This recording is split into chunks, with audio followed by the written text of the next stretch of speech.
Dans le cadre de mon activité, je rencontre des enfants, des ados, des jeunes qui sont vraiment, qui se mettent vraiment une pression incroyable, phénoménale, notamment par rapport à l'école, aux cours. Ces enfants, ces jeunes, ils ne se sentent pas bien dans leur classe, dans leur établissement. Et tout de suite, ils sont catalogués, rangés dans la case enfant, ado, à problème, ou autre étiquette, peu importe. Enfin non, pas peu importe, mais il existe multiples étiquettes. Dès l'instant que c'est une étiquette, c'est dérangeant.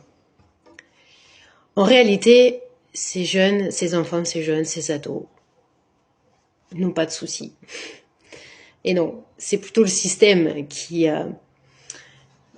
n'est pas en adéquation avec ce qu'ils sont, avec leurs vibrations, parce que eux vibrent plus haut que ce système qui est très limitant. Et du coup, ils se sentent pas à leur place, ils se sentent pas à leur place, tout simplement.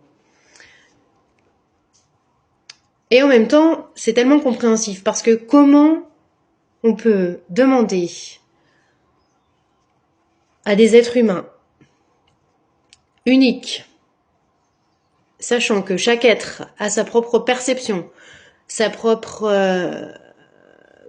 réalité sur chaque chose, il a même sa propre réalité de son schéma corporel. Donc, comment on peut demander à un être humain, à des êtres humains, de rentrer tous dans le même moule? C'est juste pas possible. C'est juste pas possible.